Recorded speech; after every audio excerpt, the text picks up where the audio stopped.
Long story short, I went from going into 11th grade, top 10 percentile, to graduating dead last.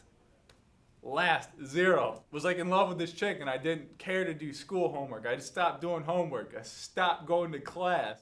During graduation, I walked across the stage and I was the only one that didn't actually receive a diploma. They made it look like it, you know, but I still had to pass like 1 or 2 tests. Back then, it's kind of funny. I was happy just living the simple life. No college, F college, get a 9-to-5 job and just be happy with the wife and, you know, the kids. But life didn't work out like that.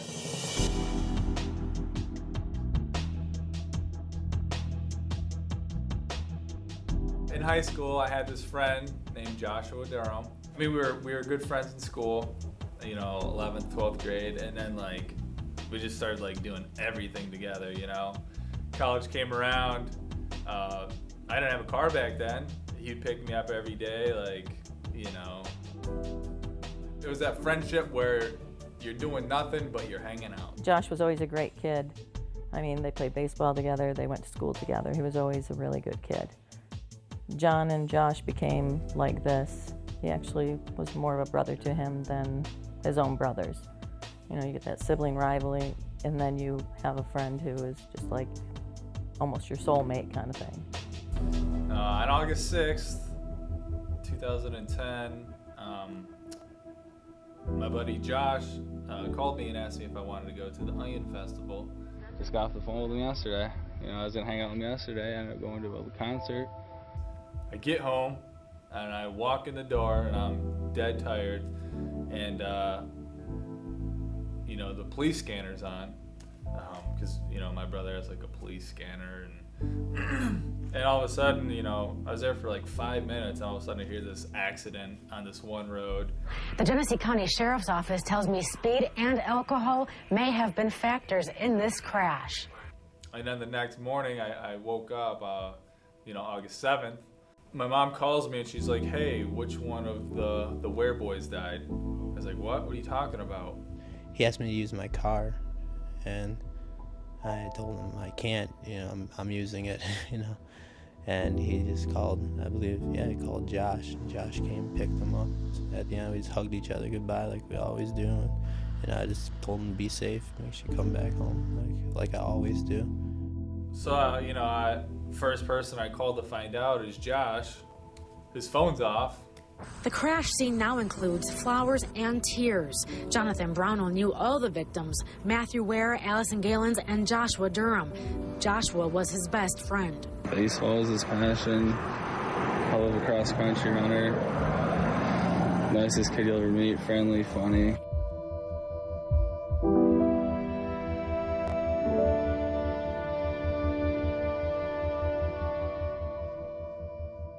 There was a little makeshift grave and a big board, and everyone was writing on it. I was writing, you know, just how I blame myself for all this, and I should have been with them because, you know, I could have stopped it and all that.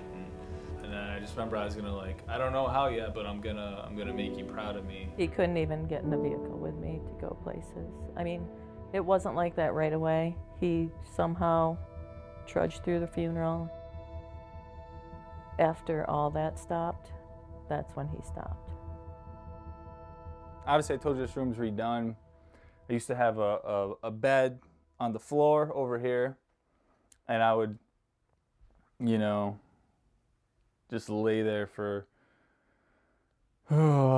sometimes days, you know, not being able to just get out of bed and go eat, or, you know, it was, I don't even like to think about it because I don't really want to send myself back into that state of mind. I mean, you get depressed, you don't function well.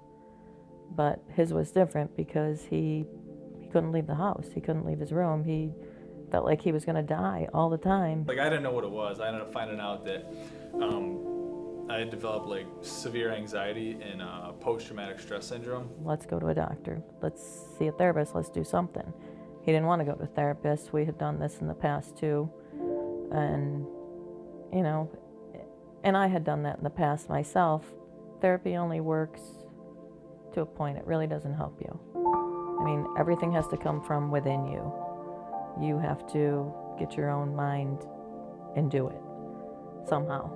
And we ended up seeing a doctor. Of course, they wanted to put him on antidepressants.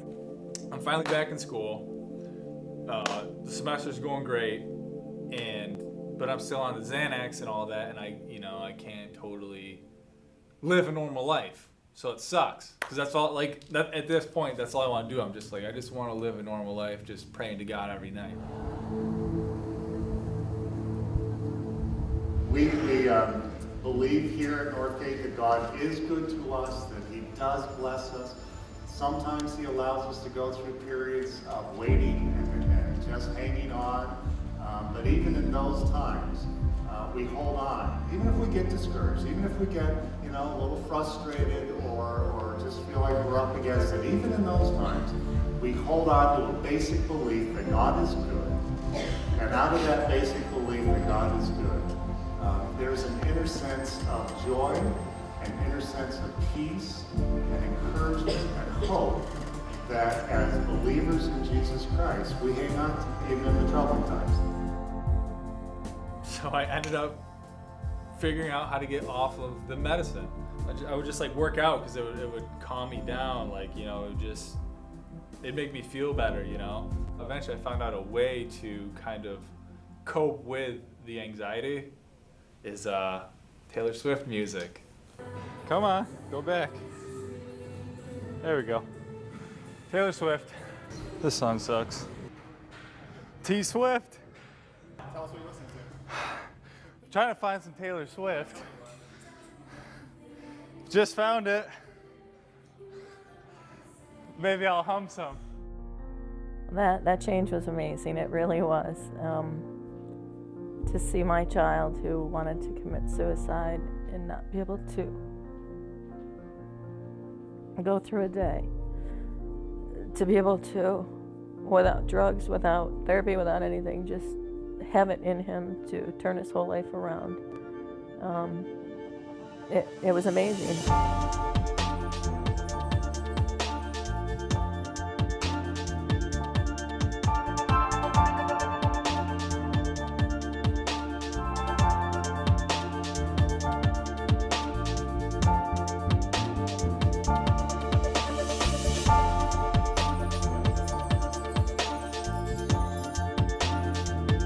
Then, every night we would go to the gym at Oakfield, and he was a big cross country and track runner. And then, after, he passed away, I kind of incorporated the cardio for him, and then, I'd lift my weights, and he wasn't there to run his cardio, so then my body started changing, and I started getting these rips, abs, and I was like, oh shit, I'm liking it. When it really took off is one of his buddies had talked him into doing a fitness show in Rochester. This one guy comes up to me, one of my buddies at the gym, and he's like, dude, you should enter this competition. And I'm just like, no, dude, I don't look good enough to be in one of those competitions. And I remember him coming home saying he was going to do this, and I was like, really? And he's like, yeah. He goes, there's going to be, don't even bother going because I'm not even going to, it's just for the fun of it. I want to see what it's all about. And I literally just wanted to meet some people that were like me, that had the same interest in me, so I'm like, this is going to be cool, And didn't expect to place. Right before the show, I YouTubed how you do the poses and all that. So I watched 2 clips and I'm like, all right, I guess I'll just do this. I remember I'm backstage pumping up and all that, and all of a sudden I hear my name called. So I go out on stage to, the 3rd place spot. It's cool, I got 3rd in my class, awesome. So then the judge is like, no, you there.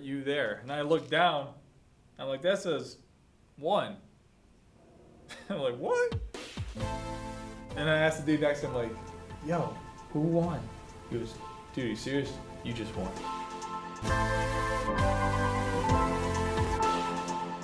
So here comes this guy.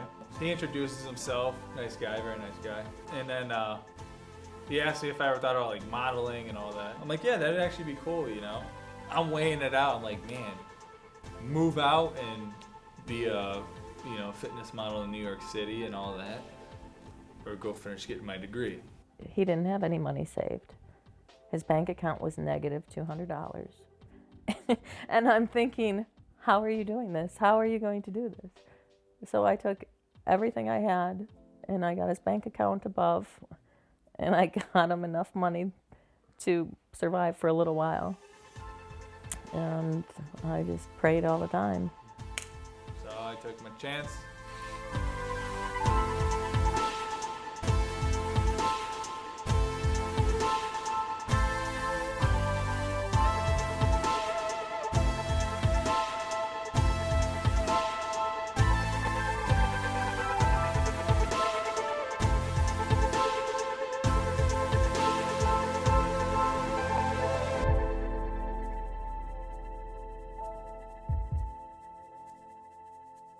Yes, it's a successful year in NYC, but like I said before, it doesn't matter how smooth the road is. Eventually, there's gonna be a bump, and I literally got a bump, and I ended up finding out that I had an inguinal hernia. So I came back and I had the surgery, and here I am now. I've lost like 10 pounds. The body's not where it was right now, but it will be.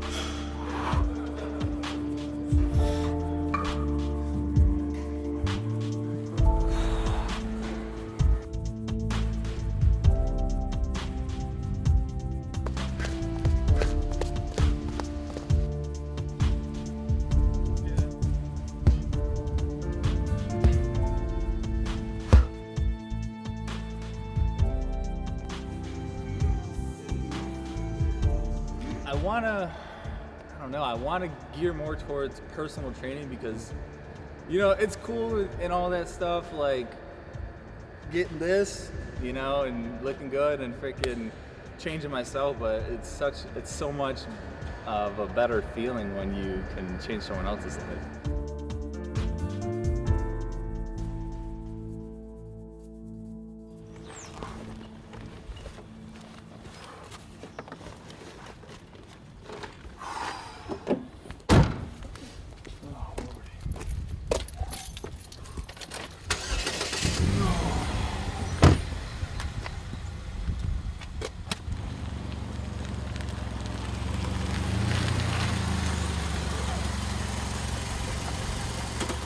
All right, the last question here. Is Josh proud of you? Oh man, is Josh proud of me? Not yet. I still have so much more to accomplish. Man, you saved that question for, nice. No, he's not proud of me yet. I got too much more to do. But I can say that I would trade all my success to bring him back. And I mean that.